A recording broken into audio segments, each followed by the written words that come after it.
She snatched the plate right out of my hands like I was a child caught sneaking snacks. One second, I was sitting near the fireplace with a glass of sparkling water and a plate of prosciutto and melon. The next, Cassie, 5-inch Louboutins and all, was towering over me, fake laughing so hard her face barely moved. "Staff eat in the back," she said, just loud enough for the nearby table of tech investors and Instagram husbands to hear. Everyone turned. I didn't say a word. I folded the napkin, placed it gently on the table, stood up, and walked out of the ballroom like I was going to powder my nose. No one followed. Not yet. If you're here listening, take a second to tap like and subscribe. 97% of you don't, and it makes all the difference to our team telling these stories. Thanks for being here.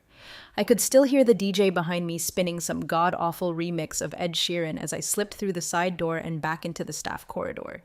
It smelled like rosemary focaccia and chilled wine. This was supposed to be a good day. Hell, this was supposed to be a great day. We'd prepped for weeks. My team had rearranged our entire summer schedule to accommodate this circus of a wedding. Ryan Hale had been coming to the Willows since before his IPO. Always polite, always tipped well, knew my name, asked about my father when he was sick, even sent flowers when we lost him. So when he asked if his fiancée could see the property, I said of course.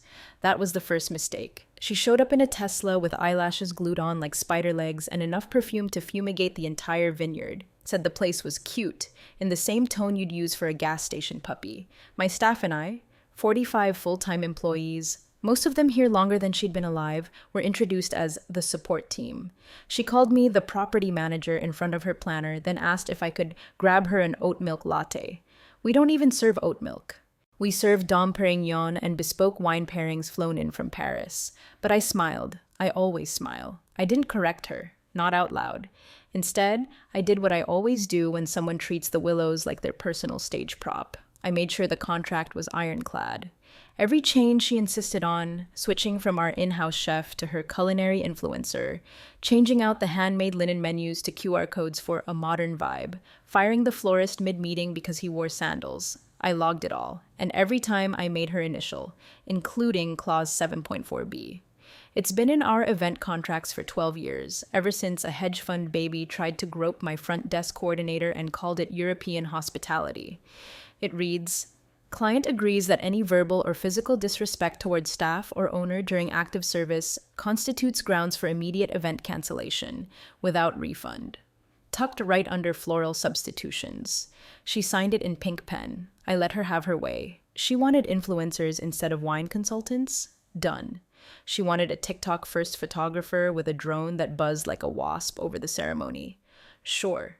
She wanted my pastry chef to recreate a gluten-free version of some Pinterest cake shaped like a peony tower? We did it. My staff watched me bend over backwards and said nothing. They didn't need to. They knew me. They knew the second she crossed the line, I wouldn't flinch. I don't yell. I don't argue. I act. That line was a plate. You can tell a lot about a person by how they treat people they think are beneath them. Cassie thought I was the help. She thought the woman who built the Willows from a dusty, half-finished vineyard into the most discreet luxury retreat in Napa was just another face in the kitchen. That fireplace I sat by, my father built it stone by stone the year before he passed. That buffet she thought was staff only, I curated it. That silverware belonged to my grandmother, but she didn't see that. She saw a woman in black slacks and a blouse with no logo, no tags, no name, just silence. So I walked down that corridor to the main console room, past the wine cellar, past the prep kitchen where our head chef was torching fig-glazed lamb for the main course, past the locked oak door that led to our server room.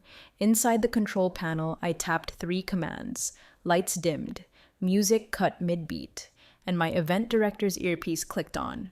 "Time," I said. No one screamed, no one threw a fit, not yet. But I knew. That silence wasn't peace, it was pressure, the kind that builds before the rupture. Cassie had thought she won, but this wasn't her stage, it was mine, and the curtain was coming down. Cassie showed up to the first official planning meeting with a ring light, 3 content specialists, and a woman named JC who referred to herself as a vibe curator. Not a planner, a vibe curator. She waved at me like I was a valet. Hi, can we get like a bottle of whatever's expensive and maybe some of that charcuterie magic? She's hangry, babes." Cassie rolled her eyes, took a selfie, and said, God, can you believe I used to drink LaCroix? Then she turned to me, half a glance, if that, and said, So we'll just swap in our team. Cool? Not, is that okay? Not, can we discuss? Just a flat declaration from someone who assumed ownership came with eyelashes and a follower count. Ryan wasn't there. In fact, from that moment on, I didn't see him again until the final rehearsal dinner. Her people replaced his. Our in-house coordinator, who's managed Forbes billionaire weddings and presidents' birthdays, was iced out in favor of JC, who once staged a celestial fusion dinner in Joshua Tree and bragged about getting a shout-out from a bachelorette contestant. My sommelier was told his notes were too wordy. The lighting director was replaced by a guy in a hoodie who called himself Light Jesus and said we'd need to hang ring lights from the chandeliers. For the vibe, he said, as if that explained anything. The floor plans were reconfigured 7 times. The flower arch was changed to a non-binary eucalyptus portal. She canceled the string quartet because violins make people cry too hard. And every single time I adjusted the documents, printed the addendum, and said, Please sign here. And she did. She signed everything, never read a word. She was too busy checking her reflection in her phone screen. At one point, she literally said, I trust you to handle the legal blah blah. She said it while taking a boomerang of herself sipping rosé. I smiled. Because Clause 7.4b wasn't on page 1. It wasn't bolded or underlined. It was right where it always is, tucked beneath a clause about substitutions. Substitutions, incidentally, which she abused like a toddler at a Sunday bar. We substituted imported orchids with ethically foraged moss. We substituted a curated seasonal menu with a plant-based rainbow board. We substituted live music with a playlist called Main Character Energy.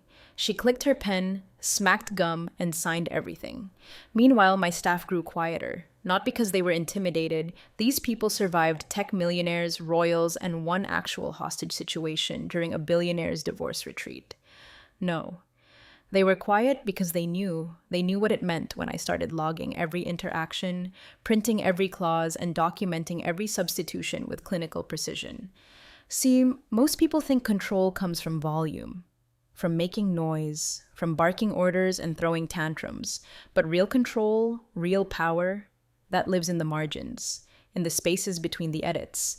It's in the stack of signatures growing in my locked cabinet. It's in the contract trail so tight no lawyer could wiggle a fingernail between the lines.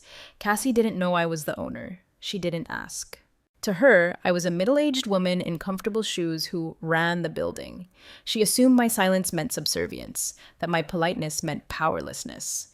She missed the look my pastry chef gave me when Cassie demanded his signature millefeuille be deconstructed to fit the brand. He didn't protest. He didn't sigh. He just nodded, like a soldier following orders. And when she tried to send our guest concierge to pick up her dry cleaning in downtown Napa on a Saturday during harvest season, I quietly added an incident note to her file. I also billed her card for the driver's time. Triple rate. She never noticed. The best part? Every insult, every arrogant flick of the wrist, every time she spoke to my team like they were DoorDash drivers lost in the lobby, it all fed the mechanism, that quiet, contract-backed machine I'd spent over a decade perfecting. See, the Willows doesn't operate on ego. It operates on documentation, on structure, on consequences agreed to in writing by people too busy posing to realize what they were signing. And she signed. God help her, she signed. I saw it in her eyes. She thought she was winning. Every email with "per my lass" in the subject line. Every phone call where she called my chef, Chef Boyardee. Every time she told my cleaning crew to act invisible during daylight hours. She thought all of that made her powerful. But the truth? She wasn't running the wedding. She was walking into a contract I'd been building piece by piece, like a mousetrap with a 10-tier cake at the center. And all it needed now was a trigger. One sharp snap, one yanked plate. It was somewhere between the third champagne toast and the second outfit change. The ballroom shimmered with the kind of money you can't trace back to anything real. Just brand partnerships, executive bonuses, and mommy blog monetization. The kind of wealth that doesn't breathe, it just performs. Cassie had changed into a feathered nightmare of a gown that looked like a swan threw up a Coachella dreamcatcher. People clapped like it was couture. I stayed out of the way, as usual, monitoring from a distance with the discreet grace expected of someone who doesn't exist in selfies. Our reception buffet, technically the artisan grazing lounge, was set up in the west alcove, an open-air arrangement near the vintage stone fireplace my father and I rebuilt by hand the year before he died. I'd always liked that spot. Quiet, tucked away, a place where the noise didn't feel like it pressed on your skull. The kind of corner where you could eat a bite in peace and pretend, for a moment, that you weren't coordinating the fragile ego ballet of a 212-person wedding run by people who thought carbon neutral meant sipping tequila from bamboo straws. I made a small plate, fig jam, manchego, marinated olives, one of those tiny quiches that collapse in your mouth like a secret. My staff knows I don't interrupt service. I don't hover. I trust them. So I stepped into that warm little corner, took my seat by the fire, and exhaled for the first time in hours. That's when she saw me. Cassie. Her eyes snapped toward me like I'd just pissed in the champagne. She broke off mid-conversation with some micro-influencer in a sequin tux and beelined over, her heels ticking against the hardwood like a countdown. I knew the sound. I'd heard it once when a guest's ex-wife stormed into the solarium before a vow renewal and tackled the new fiancé into a rose hedge. But this wasn't that kind of rage, this was performative. A display. She was about to mark territory. She looked me over like she couldn't quite place where I'd come from, like the firelight had conjured me. Then she saw the plate in my hands and her eyes lit up, not with recognition, but with opportunity. She smiled. The kind of smile that says, "I'm about to ruin you and Instagram it." "Staff eat in the back," she said, in a voice that could butter corn and slit throats all at once. Then, with a theatrical flick of her wrist, she snatched the plate out of my hands. The olives tumbled. A quiche hit the floor. Her acrylics clicked against the porcelain as she turned to the nearest table of guests, who had definitely heard, and fake laughed like I'd told a joke about eating garbage. I didn't say a word, didn't flinch, didn't blink, didn't look at the mess on the floor. I folded the napkin that had been on my lap, crisp and slow. I stood, and I walked out of that room like I was headed to check the flowers or reroute parking or anything other than what I was about to do. Not one person followed. Not one person stopped her. Because in that moment, I wasn't a woman who'd built this resort from cracked concrete and borrowed grace. I was just someone who got in the way of the show. What they didn't know, what she didn't know, was that her hand, still gripping that plate, had just triggered something far more precise than her makeup artist's highlight reel. She didn't know about the cameras, she didn't know about the audio, she didn't know about the clause she signed when she insisted we use her calligraphy vendor instead of mine.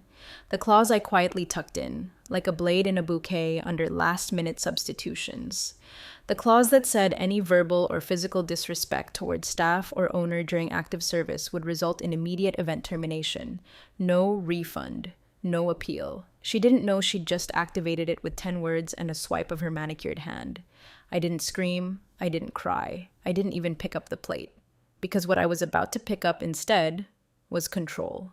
And by the time the next song ended and the room dimmed, she'd finally learned the difference between a staffer and the host. There's a quiet in the operations room most people never hear. It hums beneath the events, behind the champagne clinks and Spotify remixes, under layers of marble and curated chaos. It's where the cables live, the backups, the circuit overrides, the master controls. It's where I stood, alone, breathing in the hum of order I built. You want a venue to run clean, you don't just design for beauty, you build for fail-safes. You give yourself an exit. I tapped 3 commands. First, audio master mute. Second, ambient lighting override, level 3. Third, service suspension protocol, full floor. The ballroom didn't go dark. We're more elegant than that. The chandeliers dimmed like twilight slipping through wine glasses. The music faltered, not with a crash, but like it was embarrassed to be there. The bass cut. The violin slowed. A confused murmur rose up as guests paused mid-dance, mid-laugh, mid-selfie. And then came the silence. That strange, clumsy silence of people realizing they're no longer being entertained. Cassie was halfway through, sipping her overpriced organic rosé when my event director Tilda emerged from the corridor. Clipboard in hand, headset tucked behind her ear, calm like a surgeon in a well-lit OR. She didn't rush. She didn't hesitate. She walked right up to the bride of the hour, still radiant in her swan-gutted second dress, and said with a soft, almost clinical tone, "The event has been terminated by the property due to breach of contract." Cassie blinked. She stared at Tilda like she hadn't just heard her say words in English, like surely someone with better lighting would appear and clarify. Behind her, guests froze with half-lifted flutes and nervous glances. Her planner mouthed, "What the hell?" into the void. The DJ was already pulling his headphones off. Cassie set her glass down like it might detonate. "Terminated? What do you mean terminated? It's my wedding." Tilda didn't flinch. "The contract was breached under Clause 7.4b. Our staff has paused service. We'll begin breakdown in 14 minutes. And with that, she turned and walked away. Cassie stood there, wide-eyed and blinking like a kicked Roomba, waiting for the world to right itself, waiting for Ryan to come fix it, waiting for someone, anyone, to explain how the people who bring you goat cheese crostini can also end your wedding. But no one moved. Because my staff, my incredible, disciplined, seen-it-all, loyal as blood team, knew what this was. They paused like we rehearsed. The servers froze mid-pour. The bartenders stopped shaking. One of the valet guys quietly radioed to dispatch the early return car queue. I watched from behind the scenes as it all unfolded with the elegance of a military exercise dressed in black tie. No one shouted. No one panicked. Guests turned to each other with that unspoken rich people expression of, "Wait, is this immersive theater?" Cassie's voice cut through it. Ryan, do something!" He was by the bar, frozen, glass in hand, pale, because he knew, or at least suspected. He'd watched me run this place like a ship at sea, quiet and controlled, with nothing left to chance. He'd seen the contract, had his assistant review it. He'd nodded during the tour when I told him that I only host people who respect the land and the team. He'd even joked about putting his groomsmen on a leash if they got out of hand. But he never thought it would come to this. He never thought she would be the reason. And now the line had snapped. It wasn't personal. It wasn't emotional. It was a breach. And breaches have consequences. So while Cassie sputtered, trying to rally her influencer squad with hashtags and incredulity, I walked through the staff corridor toward the ballroom exit. Guests were already filming. The DJ was packing up. The air shifted from confusion to realization. They didn't need a megaphone. They didn't need security. They had paperwork and a woman in flats with a contract. The first call came exactly 7 minutes after the lights went down. I was in my office, the real one, tucked behind the wine cellar, paneled in reclaimed oak, not that glass front showpiece Cassie used for her behind-the-scenes bridal TikToks. I'd just finished reviewing the internal incident report when my desk phone lit up. Unknown number, but I knew who it was. "Hey, this is Drew, Ryan's best man," the voice said, trying to sound casual, but already brimming with unease. "Listen, we're all a little confused out here. I mean, this can't be real, right?" I let him talk. "She didn't mean anything by it," he continued, rapid fire. She's intense. She's been stressed, and I'm sure she didn't even know you were the owner or whatever. This whole thing is a misunderstanding." There it was. That charming assumption that power is always loud, and that if you're quiet, it means you're beneath them. I let the silence stretch long enough to make him sweat. Then I pulled the folder from my desk, flipped to the page I'd already dog-eared, and read aloud. Clause 7.4b. Client agrees that any verbal or physical disrespect toward staff or owner during active service constitutes grounds for immediate event cancellation without refund. He went quiet. I kept reading. This clause shall remain enforceable upon written or visual documentation of incident and applies retroactively to all authorized representatives, vendors, or guests acting on behalf of the client. Still nothing. So I added calmly, "We have cameras and audio." She yanked a plate out of my hands, called me staff, laughed while doing it, all within earshot of 24 guests and 5 recording devices. Finally, he coughed. Okay, but can we fix this? Like, walk it back?" I closed the folder. "Would you like me to email you the footage?" He didn't answer, because he knew what I knew. This wasn't a bluff. This wasn't some dramatic gesture or power play or petty slapback. This was the contract. The one she signed in pink ink while sipping rosé and giggling over centerpiece mock-ups. The one she breezed past because she thought the rules didn't apply to her. And I don't enforce the contract out of spite. I enforce it because it protects people. It protects the 60-year-old bartender who once worked 3 weddings in one day to pay off his wife's chemo. It protects the pastry chef who spent 22 hours crafting her 3-tiered cake from vegan air and unicorn wishes only to be told it wasn't photogenic enough. It protects the janitor who cleaned up broken glass from her Champagne Tower photo op at 1 a.m. the night before because she wanted to test the aesthetic. And it protects me, the woman she tried to humiliate in public, the one she didn't realize was the property, not just on paper, but in sweat and hours and legacy, the owner, the one who built this entire experience from dirt and debt and precision. Drew muttered something about just trying to help and hung up. I sat there for a second, staring at the closed folder. I didn't feel triumphant, or righteous, or vindicated. I felt secure. Because if you do things right, you don't have to scream when the line is crossed. You just open the document, point to the page, and let the contract do the talking. I stepped back into the ballroom like I hadn't just dropped a silent bomb in the control room. Calm, polished, no raised voice, no announcement, just presence. That alone was enough to shift the air, like the scent of ozone before lightning hits. Eyes turned. A few guests clapped nervously, assuming maybe this was a new twist in the schedule. A performance, maybe. They were used to that sort of thing. This was a wedding staged for likes, after all. But then they saw my face. No smile, no clipboard, no headset, just me, in flats and a tailored jacket, moving with the kind of authority that doesn't need to be explained. Cassie was near the sweetheart table, framed in fairy lights and faux sentiment. She was in full bride mode, mid-tirade, barking into someone's phone about how she literally didn't do anything wrong, and this will not stand. She didn't see me until I was 10 feet away. Then her jaw clenched, eyes narrowed, her voice pitched up 2 octaves. "Are you serious right now?" she hissed. "I am," I said, voice low and steady. "You have 14 minutes." 14 what? She spat. Minutes, until our staff begins full breakdown. Gasps. A champagne flute tilted dangerously in someone's hand. Ryan, standing just behind her, looked like someone had swung a bat at his ribs. He opened his mouth, then closed it. A pause. Then, "You're really doing this?" I didn't answer. I just turned, slowly, and glanced toward the cake. A towering monstrosity of gluten-free, soy-free, joy-free tiers with gold leaf accents and edible flowers flown in from 3 countries. My pastry chef's masterpiece. Now just another casualty. "I'd suggest someone grab the cake," I said. "Or the top tier, if it matters." A beat of stunned silence. Then the first motion, one of the groomsmen scrambling toward the dessert table like a bomb tech on a timer. His girlfriend followed, trying to hold her dress and carry plates at the same time. In the corner, the floral team was already boxing centerpieces. Our lighting crew began powering down uplights one by one, subtle, unhurried, but irreversible. Cassie turned to her planner, who was already pale, sweating, and fumbling through her phone.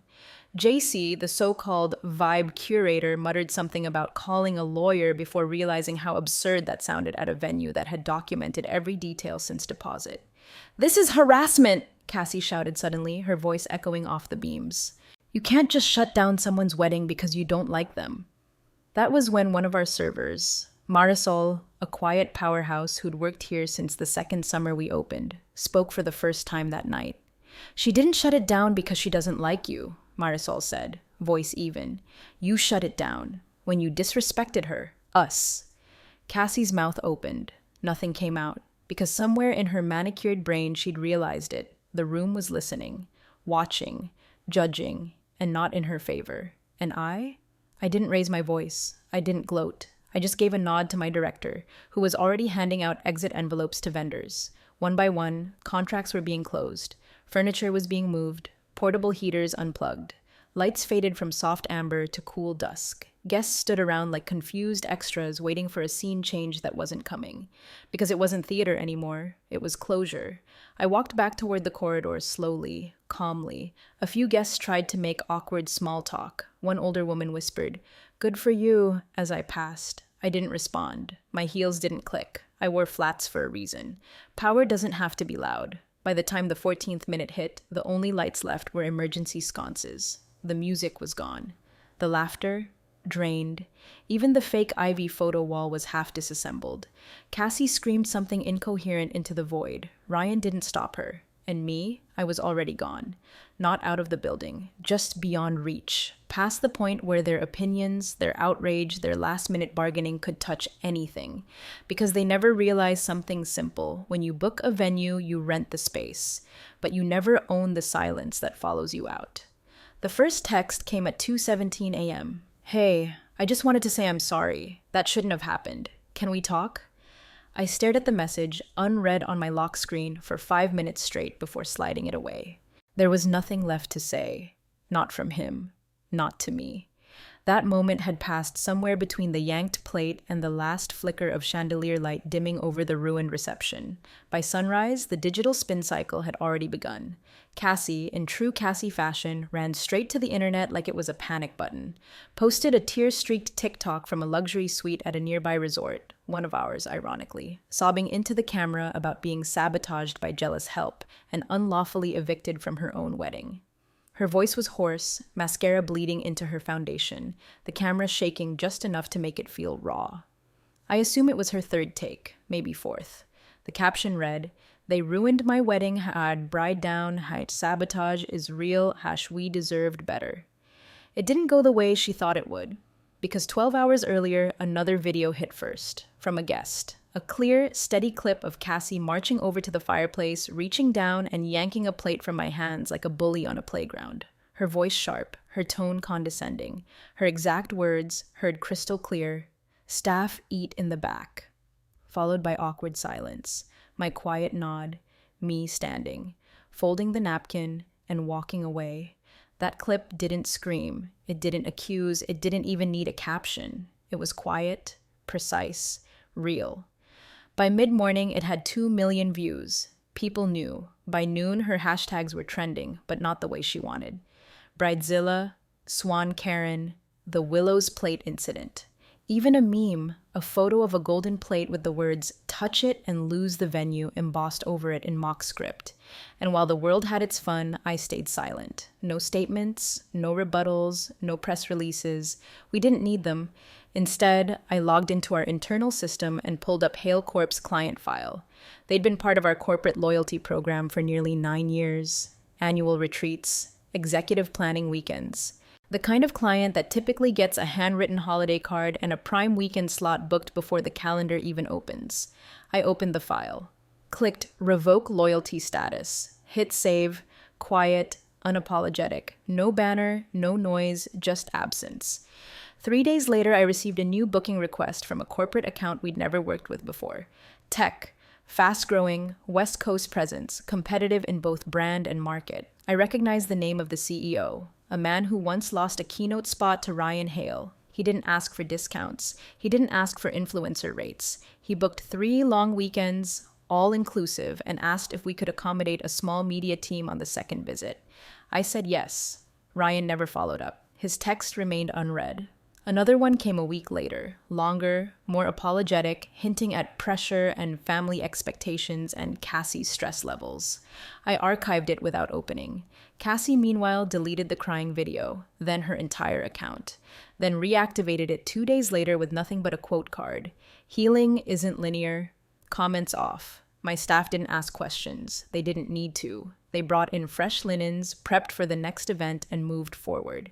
Because the thing about a takedown that's built on documentation and restraint, it leaves no blood, no stains, just space, clean, ready, for whoever comes next. It always starts with a sentence. Not a scandal, not a headline, just a sentence buried inside a beige quarterly report under Operations External. Hale Corp's Q3 brief was otherwise forgettable. Some licensing updates, a predictable slide in user engagement, and then, 2/3 down the page, hospitality relations disruption resulted in reallocation of internal event resources in Northern California. That was it. But analysts are trained to smell blood under spreadsheets. It didn't take long. One asked a simple question on the call. What happened to the Willows contract? Followed by another. Will this impact client-facing event velocity next quarter? Someone brought up brand perception. Then someone else dropped the phrase vendor attrition. Ryan said nothing. I imagine him sitting there in his overpriced ergonomic chair, trying not to blink too hard, while some junior PR staffer fed him soft language over Slack. I imagine the heat under his collar as a board member, not one of the loud ones, but the quiet man with a reputation for pulling funding at the first sign of instability asked, "Is this the venue incident that made the rounds on social media?" That video hadn't vanished after all. It had been reposted, re-storied, dressed up with ironic music and stitched by other brides who'd been Cassied over the years. The phrase Clause 7.4b had developed a life of its own on niche Reddit threads. People were joking about adding it to their own wedding contracts. But the board wasn't laughing. Because Hale Corp was built on image. Tight branding, pristine executive presence, polished partnerships. When the facade cracks, capital twitches. And someone had leaked the internal memo. I didn't see the full thing, of course, but I didn't need to. A former vendor, one of ours, forwarded the excerpt with no commentary, just the subject line. Looks like the plate landed. The memo read, "Leadership judgment under internal review following reputational incident with long-standing hospitality partner. Recommendations. Restructure executive discretion for off-site event planning. Conduct formal review of corporate loyalty relationships. Evaluate risk index on personal brand entanglements." Translated, Ryan brought personal mess into professional space, and it cost them. My removal of Hale Corp from our loyalty program hadn't been loud, but the effects rippled. Their VP of Business Development suddenly had to scramble to find a new venue for their winter conference. He called one of our sister properties and was politely declined. Because word spreads. A rival firm snatched up a spring retreat slot they'd held for 4 consecutive years. Their event coordinator put in her resignation. Burnout, they said. And the shareholders? They don't care about plates. They care about optics, contracts, continuity. Ryan, who once waltzed through my lobby in designer sunglasses, shaking hands and taking calls about market growth projections, now had a quiet but mounting problem. He wasn't seen as reliable anymore. Not by vendors, not by investors, not by the board. I didn't throw a single punch, didn't grant a single interview, didn't utter one word in public. But the machine moved. One documented clause, one revoked relationship, one unchecked assumption about power and position. That's the thing about humiliation. Handled right, it doesn't just sting, it stains. The email came with soft edges and too many exclamation marks. "Hi there. Just wanted to reach out and say Ryan and Cassie are really sorry for how everything went down. They'd love to clear the air, maybe apologize in person, or even make things right if there's any path forward. We're all human. Would love to chat. Let me know." It was from a planner I knew by name, reputation, and volume. Someone who once hosted a faux elopement experience inside a wine cave for 2 influencers and their skincare sponsor. She meant well, probably. Or maybe she'd been hired to mop up. Either way, I didn't respond. Because there's a difference between forgiveness and amnesia. That same week, a contract crossed my desk. 10 years. Exclusive booking rights, Sonoma's largest and most selective event agency. No gimmicks, no hashtags, no vibe curators, just grounded generational clients, the kind who cared more about legacy than likes. Their board was sharp, old money, tight-circled, discreet. And one of their principal investors? A primary stakeholder in Hale Corp. I don't know if he knew, I don't know if he asked questions. All I know is that the contract arrived unsigned on Monday, and by Friday it came back with initials, a deposit, and a thank you note written in real ink. That note said simply, "Your reputation precedes you. We're honored." No emojis, no winks, just wait. Ryan never called again. I imagine he wanted to. I imagine his PR team drafted 12 versions of an apology text and he hovered over each one before tossing the phone across his kitchen. I imagine his lawyer suggested a settlement. I imagine his mother said something pointed about how good men fix things.